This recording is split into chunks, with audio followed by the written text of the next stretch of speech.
चलिए, स्वागत है आपका एनसीईआरटी की श्रृंखला में, है ना। और अभी हम लोग देखेंगे हिस्ट्री का क्लास 6, ठीक है। और चैप्टर नंबर कौन सा? चैप्टर नंबर 10, ठीक है। और ये चैप्टर 10 क्या कहता है? नए साम्राज्य और राज्य, ठीक है। चैप्टर 10 में किसका उल्लेख है? नए साम्राज्यों और राज्यों का, ठीक है। तो चलिए इसके बारे में थोड़ा सा देखते हैं हम लोग। तो पहला बात क्या कह रहा है? प्रशस्ति के बारे में कह रहा है। देखो, ये प्रशस्ति होता क्या है, सबसे पहले ये समझो। आज भी देखते होंगे कि किसी को कोई अवार्ड मिलता है तो कहता है क्या? लोग के प्रशस्ति पत्र देके सम्मानित किया गया, ठीक है। प्रशस्ति पत्र देके सम्मानित किया गया। देखो, ये प्रशस्ति का अर्थ होता है प्रशंसा, ठीक है। प्रशस्ति का अर्थ क्या होता है? प्रशंसा में, है ना। प्रशस्ति में होता है प्रशंसा में। और प्रशस्ति पत्र देने का मतलब क्या? प्रशंसा में आपको पत्र देकर हम क्या किए? सम्मानित किए, ठीक है। और प्रशस्ति क्या है? एक संस्कृत शब्द है। ये प्रशस्ति कैसा शब्द है? संस्कृत शब्द है। क्लियर है?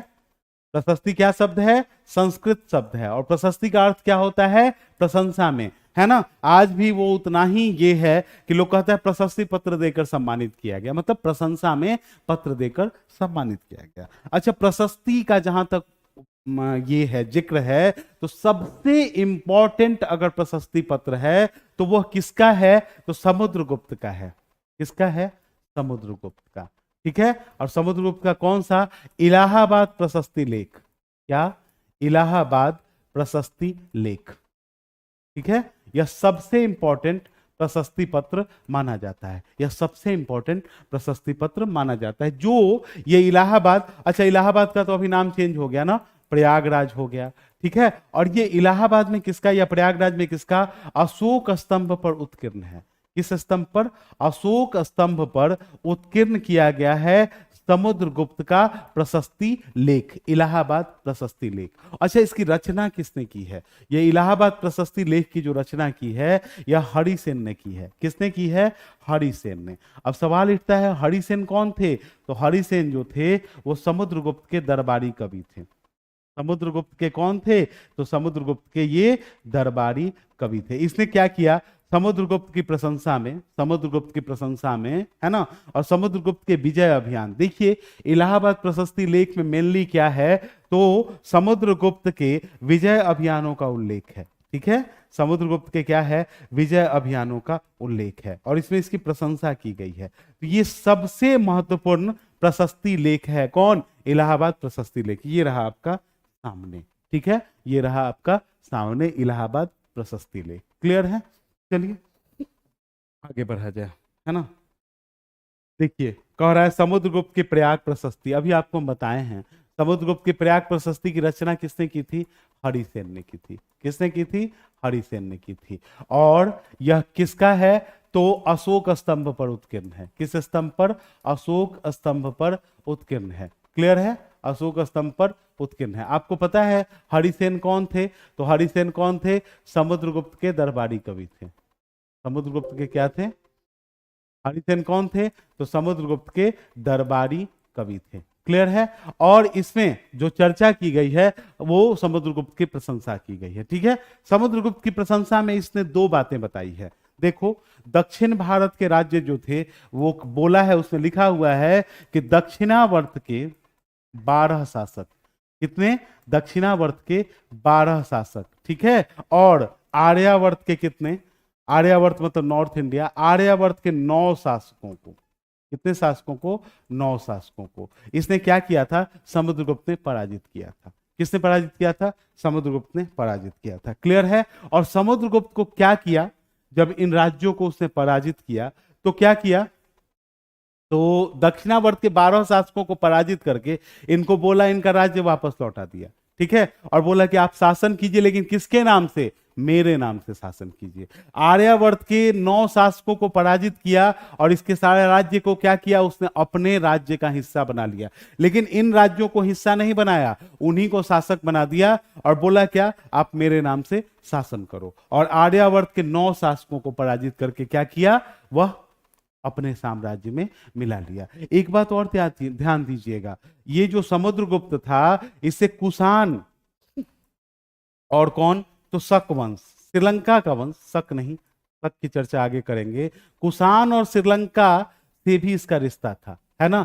ये लोग क्या किए थे, इस अभी ये लेख में बताया गया है, इलाहाबाद प्रशस्ति लेख में, कि इन शासकों ने भी क्या किया, समुद्रगुप्त के सामने आत्मसमर्पण किया और अपनी बेटी का विवाह समुद्रगुप्त से कर दिया। ठीक है, समुद्रगुप्त से कर दिया। आई बात समझ में, ये क्लियर हुआ बात। ठीक है, चलिए आगे बढ़ते हैं, है ना। अच्छा, एक बात और याद रखिएगा, समुद्रगुप्त के बारे में आपको अभी पढ़ना नहीं है, आगे पढ़िएगा। एक राइटर हैं जिनका नाम है विसेंट ऑर्थर स्मिथ। ठीक है, एक राइटर थे जिनका नाम था विसेंट ऑर्थर स्मिथ, और इनकी एक पुस्तक है अर्ली हिस्ट्री ऑफ इंडिया। क्या नाम है? Early history of India. ठीक है, किताब का नाम क्या है? Early history of India. इस किताब में ये विसेंट ऑर्थर स्मिथ क्या कहते हैं, समुद्रगुप्त क्या है? तो समुद्रगुप्त जो है, समुद्रगुप्त क्या है? समुद्रगुप्त जो है वह भारत का नेपोलियन है, भारत का नेपोलियन है। कहने का मतलब क्या है कि पराजित नहीं हुआ किसी से, है ना, बहुत ज्यादा पूरे भारत का नक्शा बदल के रख दिया, मतलब भारतीय उपमहाद्वीप का नक्शा बदल के रख दिया था। कौन? समुद्रगुप्त। क्लियर है? चलिए आगे देखा जाए। कह रहा है क्या? वंशावलियां। अच्छा, वंशावली कहने का मतलब क्या होता है? वंशावली जैसे हम कहेंगे तो इसका मतलब क्या होगा? तो वंशावली का मतलब होगा कि मान लो मेरे बाबा, बाबा के बाद मेरे पिता, पिता के बाद कौन? हम। ठीक है, इस तरह का वंश का जो मतलब आपके भी जो पूर्वज होंगे, आप उनके क्या हैं? तो वंशज हैं। ठीक है। अच्छा, एक बात याद रखना, आने वाला जो पीढ़ी होगा वो वंशज होगा, और पिछला पीढ़ी जो होगा वो क्या होगा? पूर्वज होगा। ठीक है, तो जितना प्रशस्ति लेख था, है ना, जितना प्रशस्ति लेख था, इसमें राजा सब क्या किया? प्रशस्ति लेख में, है ना, राजा सब अपना वंशावली डिनोट किया। ठीक है, क्या डिनोट किया? वंशावली डिनोट किया। और समुद्रगुप्त क्या किया? अपने परदादा, दादा, पिता और मां का भी उल्लेख किया। ठीक है। अच्छा, समुद्रगुप्त के पिता कौन थे? देखो, समुद्रगुप्त के पिता, ठीक है, समुद्रगुप्त के पिता कौन थे और समुद्रगुप्त के दादा कौन थे, एक तरह से बातें होती हैं। तो देखो, समुद्रगुप्त के पिता का नाम था चंद्रगुप्त प्रथम। क्या नाम था? चंद्रगुप्त प्रथम। अच्छा, ये पहला गुप्त वंश का शासक था जिसने उपाधि धारण की थी महाराजा धीराज की। इसकी उपाधि धारण की? तो महाराजा धीराज की उपाधि धारण की थी। किसने? चंद्रगुप्त प्रथम ने। अच्छा, ध्यान दीजिएगा, एक और राजा हुआ चंद्रगुप्त के नाम से, चंद्रगुप्त द्वितीय। गुप्त वंश का एक और राजा था चंद्रगुप्त द्वितीय, जो कौन था? इसका बेटा था। ठीक है, इसका बेटा था। क्लियर है? अब एक और इसकी मां का नाम, समुद्रगुप्त की माता, पिता तो हो गए चंद्रगुप्त प्रथम, और मां जो थी इसकी, समुद्रगुप्त की मां का नाम क्या था?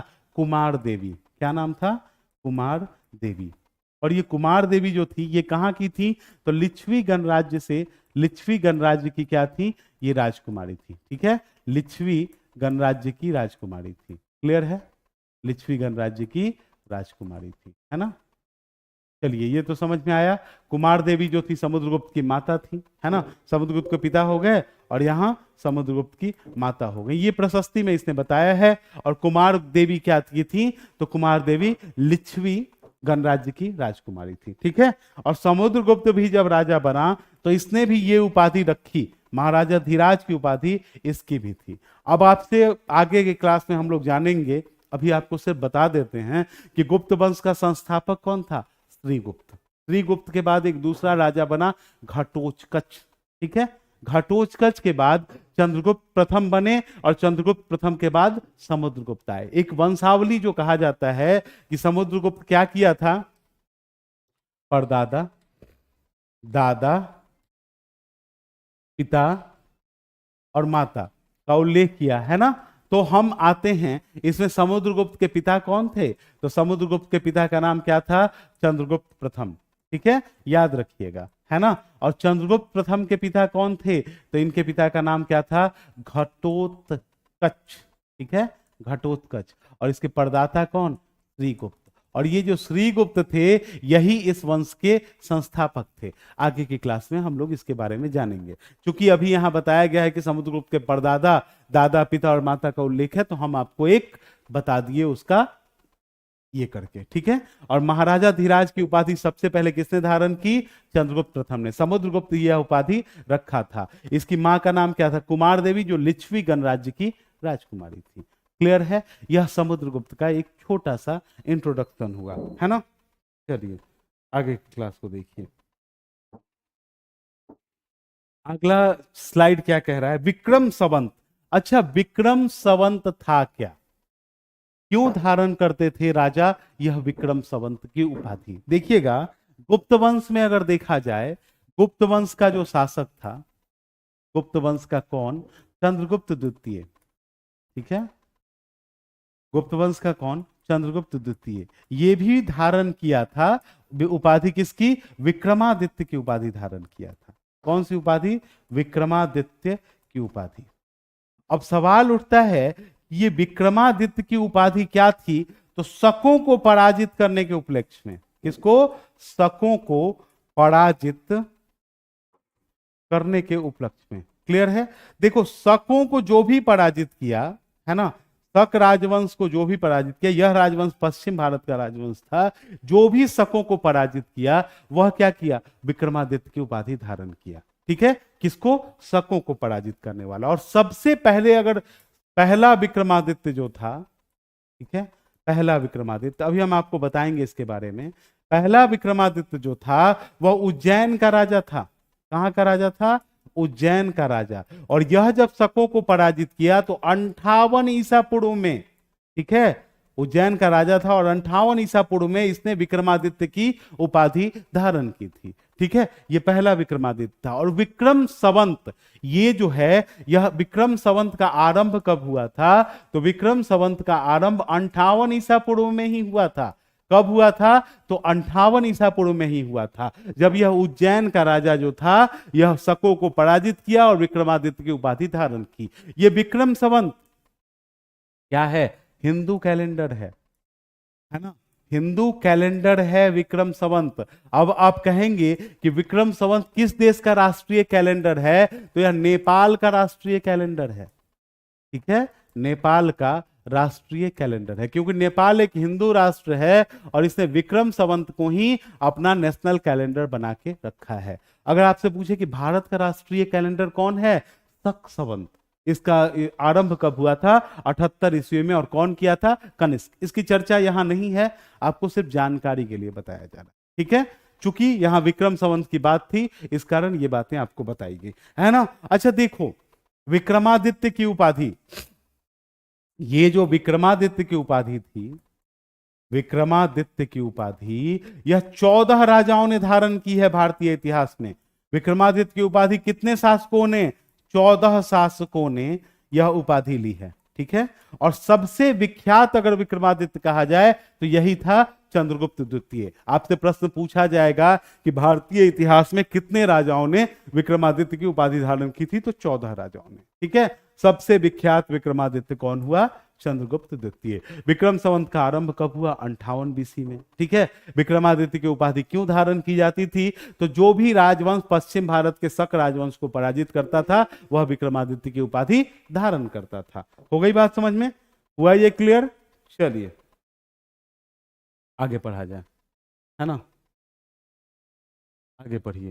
कह रहा है हर्षवर्धन और हर्षचरित। ये हर्षवर्धन और इसका जीवनी हर्षचरित, इसके बारे में हम लोग जानेंगे। ठीक है, देखो, हर्षवर्धन जो राजा था, यह हर्षवर्धन कहां का राजा था? थानेश्वर का राजा था। कहां का राजा था? थानेश्वर का राजा था। क्लियर है? और यह किस वंश का था? तो वर्धन वंश का था। ठीक है, किस वंश का था? वर्धन वंश का था। ठीक है, वर्धन वंश का था। और ये हर्षचरित, यह इसके दरबारी कवि बाणभट्ट ने लिखी थी। किसने? दरबारी कवि बाणभट्ट ने इसकी रचना की थी। बाणभट्ट ने रचना की, और किस लैंग्वेज में की थी? तो संस्कृत भाषा में की थी। किसमें की थी? तो संस्कृत भाषा में हर्षचरित की रचना किसने की थी? बाणभट्ट ने की थी। ठीक है, हर्ष के बारे में बताया था। ठीक है, और यह एक तरह से क्या करता है? तो हर्षवर्धन की वंशावली का जिक्र करता है। किसकी वंशावली? हर्षचरित में क्या है? तो हर्षवर्धन की वंशावली है। हर्षवर्धन की वंशावली है। देखो, हर्षवर्धन जो था, यह अपने वंश का तीसरा शासक था। अपने वंश का कैसा शासक था?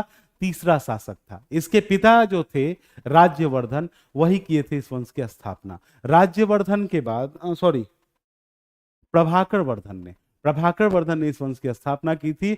और प्रभाकर वर्धन के 3 संतानें, ठीक है। देखो यहां जिक्र नहीं है, हम सिर्फ बोल के बताएंगे क्योंकि इस क्लास में ये नहीं पढ़ना है, आप सिर्फ जानकारी लीजिए, ठीक है। तो प्रभाकर वर्धन के 3 संतानें कौन कौन? राज्यवर्धन, हर्षवर्धन और एक और बेटी थी राजश्री।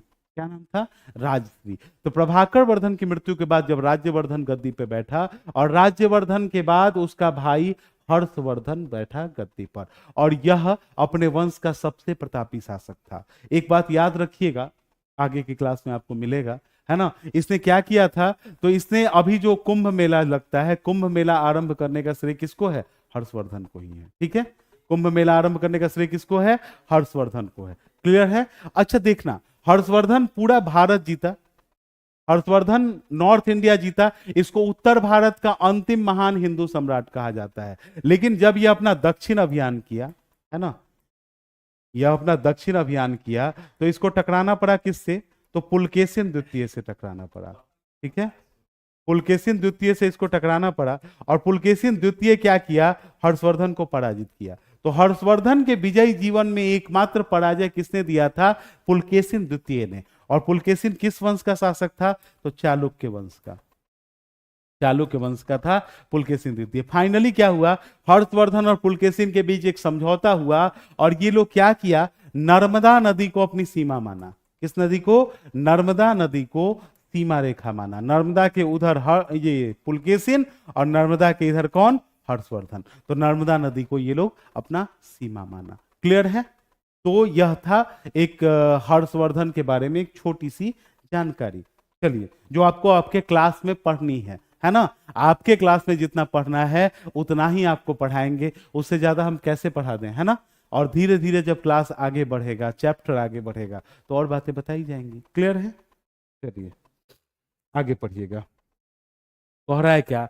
पल्लव, चालुक्य और पुलकेशिन की प्रशस्तियां। अभी प्रशस्ति के बारे में हम आपको बताए हैं कि प्रशस्ति होती क्या है, ठीक है। तो कह रहा है क्या? पल्लव और चालुक्य ये दोनों थे साउथ के बहुत महत्वपूर्ण राजवंश, ठीक है, ठीक है। और यह पुलकेशिन जो है, यह भी बहुत सारा प्रशस्ति पत्र लिखा था, ठीक है। तो ये पल्लवों की अगर राजधानी की चर्चा हो, पल्लव वंश की राजधानी कहां थी? तो पल्लव वंश की राजधानी जो थी वो कांचीपुरम थी। कहां थी? कांचीपुरम थी। पल्लवों की राजधानी कहां थी? कांचीपुरम थी। और यह कांचीपुरम है कहां? कावेरी नदी के तट पर। किस नदी के तट पर? कावेरी नदी के तट पर। क्लियर है? तो पल्लवों की राजधानी कहां थी? कांचीपुरम। और ये कहां थी? तो कावेरी नदी के तट पर स्थित, ठीक है। और चालुक्य वंश का राज, यह चालुक्य कहां गया? इनका राज्य यह जो था कृष्णा और गोदावरी नदी के बीच फैला हुआ था। कौन नदी? कृष्णा और गोदावरी नदी के बीच स्थित था, ठीक है। कृष्णा और गोदावरी नदी के बीच स्थित था, ठीक है। इनका राज्य कहां स्थित था? कृष्णा और गोदावरी नदी के बीच स्थित था। अगर चालुक्यों की राजधानी की बात करें, तो चालुक्य वंश की जो राजधानी थी, इनकी राजधानी कहां थी? एहोल थी। क्या नाम था इसकी राजधानी का? नाम एहोल नाम था। क्लियर है? तो चालुक्यों की राजधानी कहां? एहोल थी। और एहोल फेमस था किस लिए?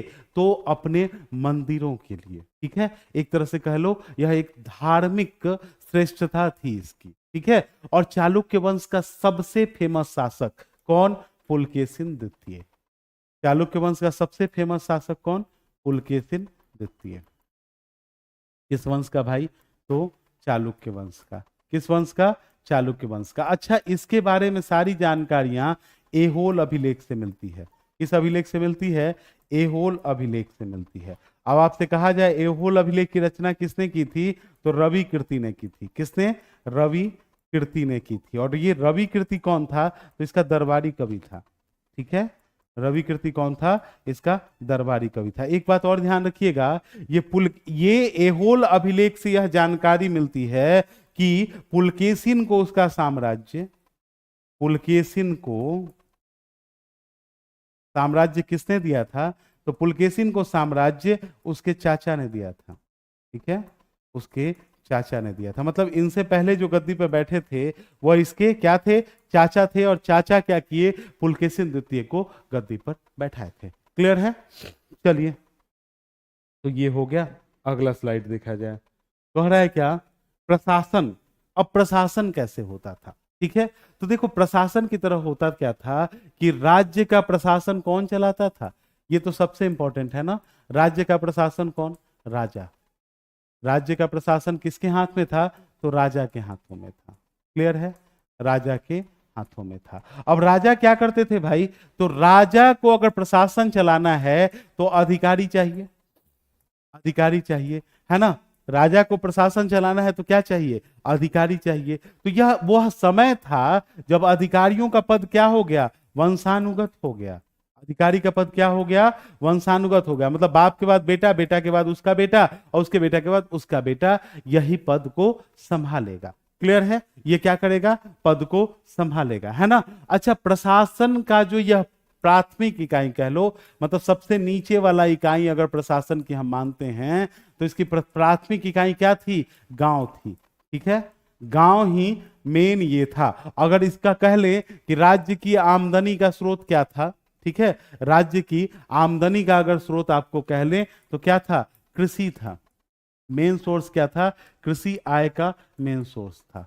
ठीक है, आय का स्रोत था। अच्छा, ये वो समय था जब कृषि पर कर कितना लगता था, उपज का 1/6 भाग। उपज का कितना, 1/6 भाग टैक्स के रूप में देना पड़ता था। आई बात समझ में? चलिए आगे समझिए। जैसे नगर का प्रशासन कौन चलाएगा? ठीक है, तो नगर का प्रशासन अगर बात करें तो नगर का प्रशासन कौन, नगर का प्रशासन कौन, तो नगर श्रेष्ठी। ठीक है, नगर श्रेष्ठी के हाथों में था। अब यह नगर श्रेष्ठी था क्या, तो शहर का सबसे बड़ा व्यापारी। ठीक है, ये नगर श्रेष्ठी क्या था, सबसे बड़ा व्यापारी, सबसे बड़ा व्यापारी। पिछले क्लास में आप पढ़े हैं कि व्यापार के लिए एक जगह से दूसरे जगह जाना पड़ता था, तो सार्थवाह शब्द का उपयोग हुआ है। सार्थवाह कहने का मतलब क्या, तो व्यापारी के काफिले का मुखिया। व्यापारी के काफिला का क्या, तो व्यापारी का जो काफिला इधर से उधर जाता था उसका मुखिया कहलाता था कौन, सार्थवाह। क्लियर है? सार्थवाह क्या कहलाता था, उसका मुखिया। अच्छा, कोई शिल्पकार भी होगा जो बनाएगा, तो जो शिल्पकार होता था, जो डिजाइन करता था सब कुछ को, शिल्पकार को एक नाम दिया गया था क्या, प्रथम कुलिक। क्या नाम दिया गया था, प्रथम कुलिक। यह शब्द किसके लिए प्रयोग होता था, तो शिल्पकार के लिए प्रयोग किया जाता था। अच्छा, कायस्थ। कायस्थ यह एक जाति है ना। कायस्थ जिसको हम लोग लाला जी भी कहते हैं, कायस्थों का मेन काम क्या था, लिपिक का।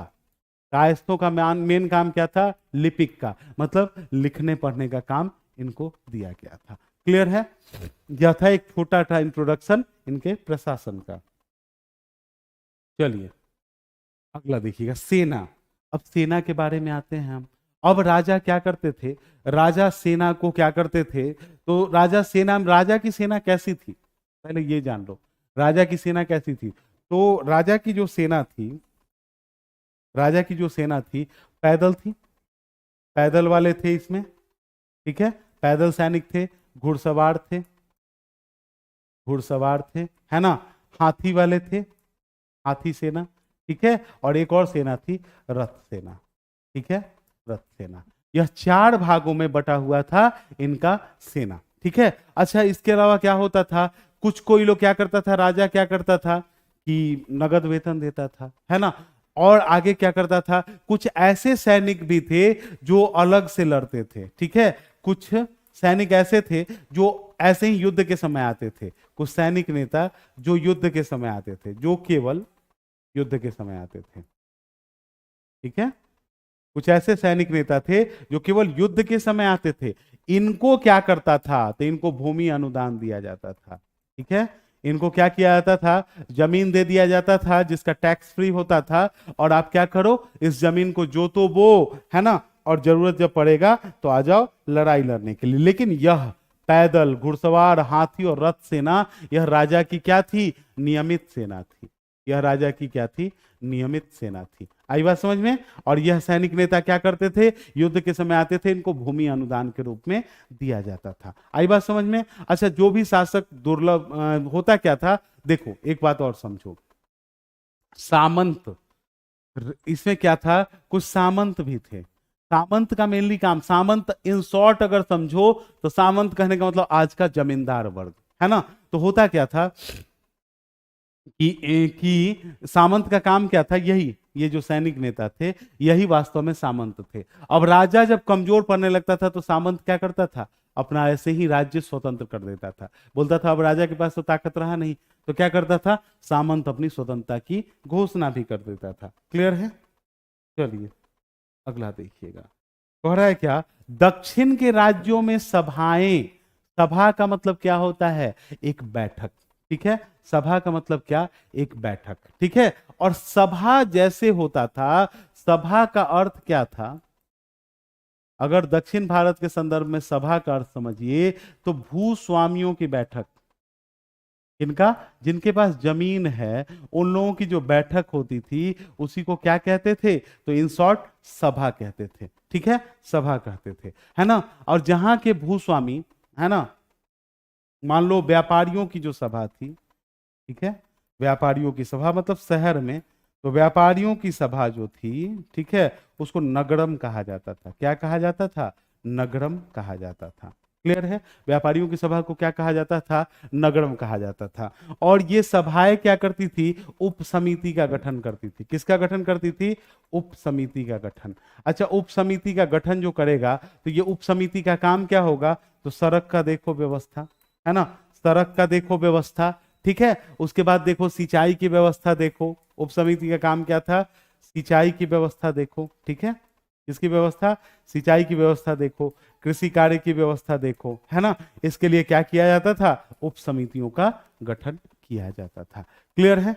और उप समितियों का और भी काम दिया गया था, जैसे बहुत सारा काम हो गया, मंदिर की देखभाल भी कह सकते हो, जितना जो काम होगा इसके लिए क्या किया जाता था, एक सिस्टमेटिक ढंग से उप समिति का गठन करता था। कौन, ये सभा। और सभा का अर्थ क्या था, भूस्वामियों की बैठक। और जहां ये भूस्वामी नहीं होते थे वहां व्यापारियों की सभा लगती थी जिसको नगरम कहा जाता था। और ये दोनों मिलकर उप समितियों का गठन करती थी जिनका काम था सड़क का काम देखना, कृषि का काम देखना, सिंचाई का काम देखना, मंदिर की देखभाल का काम देखना, ये इनका काम था। क्लियर है। चलिए आगे समझिए, साम्राज्य के आम लोग, ये तो हो गया भूस्वामी, है ना। साम्राज्य में कुछ आम लोग भी होगा, ठीक है। तो देखना कि जब साम्राज्य के आम लोगों की जानकारी कहां से मिलती है, नाटकों के माध्यम से मिलती है। किसके माध्यम से, नाटकों के माध्यम से। अच्छा, नाटकों में एक चीज बताया गया है, यह नाटक जो है, नाटक एक चीज बताता है, क्या, तो नाटक बताता है कि राजा हो, नाटक में यह बताया गया है कि राजा और ब्राह्मण, राजा और ब्राह्मण क्या करते थे, यह संस्कृत बोलते थे, ठीक है। राजा और ब्राह्मण क्या बोलते थे, संस्कृत भाषा का प्रयोग करते थे, जबकि स्त्री और अन्य वर्ग, स्त्री और अन्य वर्ग, अन्य वर्ग में आ जाइए आप, वणिक वर्ग आ जाइए, मजदूर आ जाइए, ठीक है, यह क्या बोलते थे, तो प्राकृत भाषा बोलते थे। कौन सी भाषा, प्राकृत। अच्छा, प्राकृत कहने का मतलब क्या है, यह प्राकृत है क्या, तो अपभ्रंश संस्कृत। होता क्या है, इंग्लिश नहीं बोलने आए तो टूटा फूटा इंग्लिश लोग बोल लेता है ना, वैसे ही संस्कृत नहीं बोलने आए तो टूटा फूटा संस्कृत बोल लीजिए, ठीक है। और उस समय की सबसे महत्वपूर्ण अगर नाटक का चर्चा करें तो सबसे महत्वपूर्ण नाटक कौन है, अभिज्ञान शाकुंतलम। क्या नाम है, अभिज्ञान शाकुंतलम। यह सबसे फेमस नाटक है। किनकी नाटक है यह, तो कालिदास का, कालिदास लिखे हैं, कौन सा, अभिज्ञान शाकुंतलम। अभिज्ञान शाकुंतलम में है क्या, तो एक राजा थे, कौन, राजा दुष्यंत, कौन, राजा दुष्यंत, और एक लड़की है, क्या नाम है उसका, शकुंतला, ठीक है, शकुंतला। तो राजा दुष्यंत और शकुंतला की प्रेम कहानी का वर्णन है, किसमें, अभिज्ञान शाकुंतलम में, है ना। अभिज्ञान शाकुंतलम में प्रेम कहानी का वर्णन है, और इसके राइटर कौन है, कालिदास जी। क्लियर है। तो यह हुआ क्या, आपके चैप्टर का एक छोटा सा समरी, ठीक है, चैप्टर 10 का एक छोटा सा समरी। ठीक है, जो इसमें क्या है, आपके पूरे एनसीईआरटी में जो पढ़ना है उसका एक सारांश, जो इंपॉर्टेंट बात है वही यहां डिनोट किया गया है। क्लियर है? अब हम लोग क्या करते हैं, एक बार एनसीईआरटी के ओरिजिनल पेज को भी देख लेते हैं, है ना।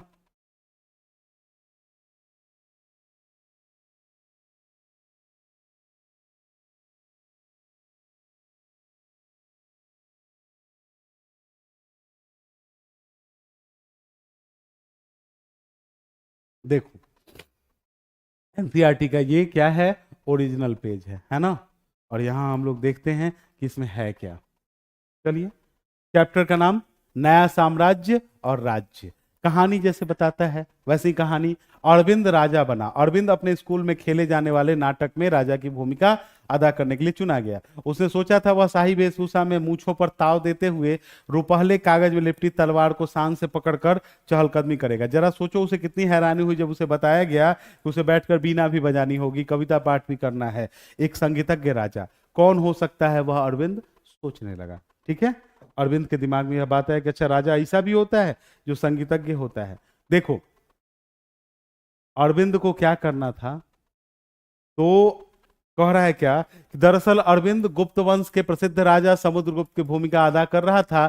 समुद्रगुप्त के बारे में जानकारी कहां? इलाहाबाद में अशोक स्तंभ पर खुदे हुए एक लेख से पता चलती है। रचना कौन किया था? समुद्रगुप्त का दरबारी कवि और मंत्री हरिसेन, जो आपको हम बताए हैं। यह विशेष किस्म का अभिलेख है जिसे प्रशस्ति भी कहा जाता है। यह एक संस्कृत शब्द है जिसका अर्थ है प्रशंसा। प्रशस्तियां लिखने का प्रचलन पहले भी था। अध्याय 9 में आप पढ़े हैं गौतमीपुत्र सातकर्णी के बारे में। अभी अभी पढ़ाए थे आपको चैप्टर 9 में।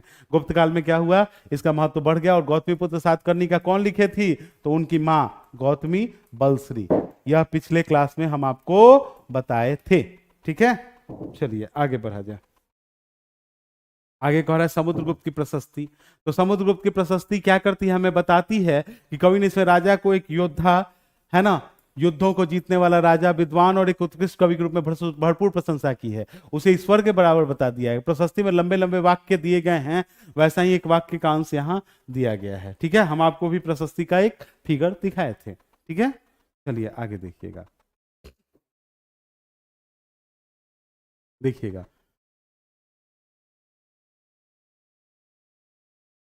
देखो यहां क्या कह रहा है कि दक्षिणापथ के कितने 12 शासक। ठीक है, इनको क्या किया, इन सबको हार जाने पर समुद्रगुप्त का आत्मसमर्पण किया और समुद्रगुप्त इनसे फिर शासन करने का अनुमति दे दिया। पड़ोसी देश मतलब यहां वाले, ठीक है, इनको क्या किया, इनके आज्ञाओं का पालन करते थे और दरबार में उपस्थित हुआ करते थे। ठीक है, चलिए आगे बताए हैं आपको हम कि कुछ शासक, श्रीलंका के शासक कुषाण वंश भी समुद्रगुप्त की अधीनता स्वीकार की और बेटियों का क्या किया, उससे विवाह कर दिया। ठीक है, चलिए आगे देखिए। कह रहा है वंशावली। ये देखो यहाँ विक्रम संवत का एक चर्चा है जो हम आपको बताए थे।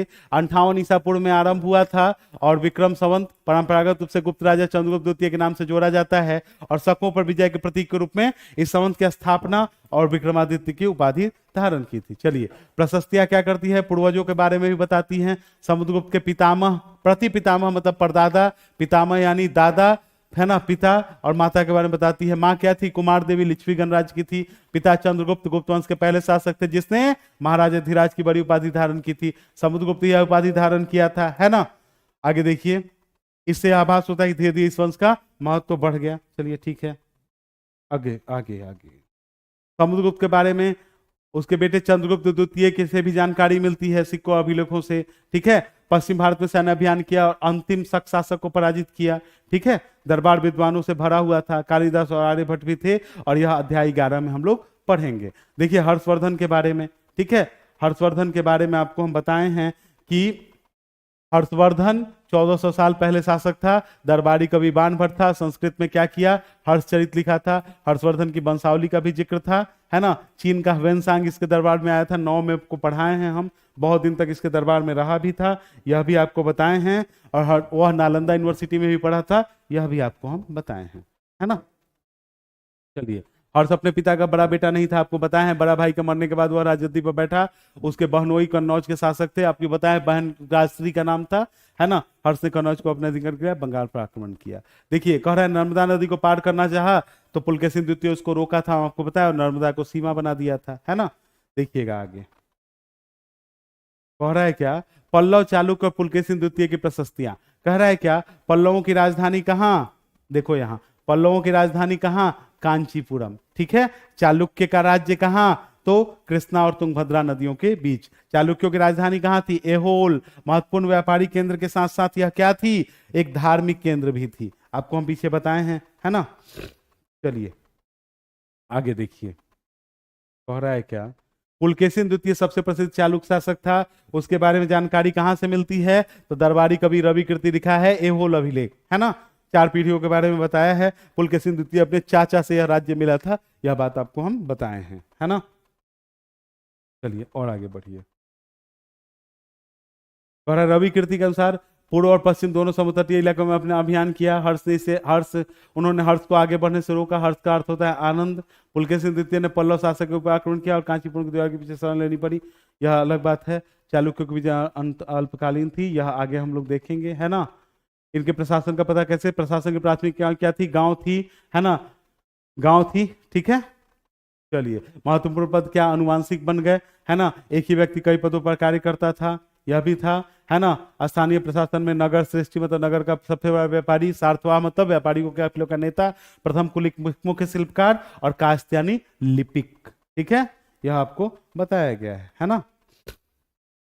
चलिए सेना के बारे में बताए हैं, हाथी, रथ, घुड़सवार और पैदल, है ना। कुछ सेना नायक ऐसे जो राजा को सैन्य सहायता दिया करते थे, नियमित वेतन नहीं मिलता था, इनको भूमिदान मिलता था और उसी से कर वसूलते थे, वो तो अलग बात है, वो आपको हम बता चुके हैं। जब राजा यह क्या कहलाते थे, सामंत कहलाते थे, और शासक दुर्बल होते तो ये क्या हो जाते थे, स्वतंत्र हो जाते थे।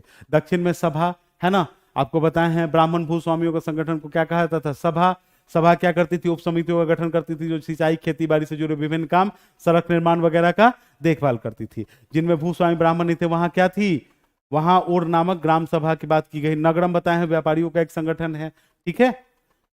चलिए और आगे देखिए, आम लोगों के बारे में आपको बताया है, नाटकों से पता चलता है। राजा और अधिकांश लोग क्या करते थे, संस्कृत बोलते थे, जबकि अन्य लोग और महिलाएं प्राकृत बोलती थी। सबसे प्रसिद्ध नाटक कौन, अभिज्ञान शाकुंतलम, है ना। किसका जिक्र है, दुष्यंत का राजा और शकुंतला की प्रेम कहानी का वर्णन है ना।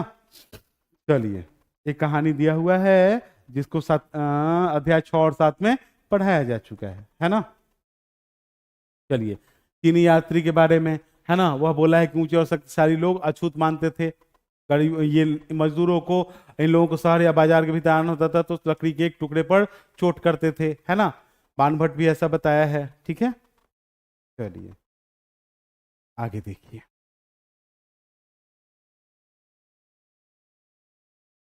चलिए यहां देखिएगा, ये प्रश्नोत्तरी है आपका।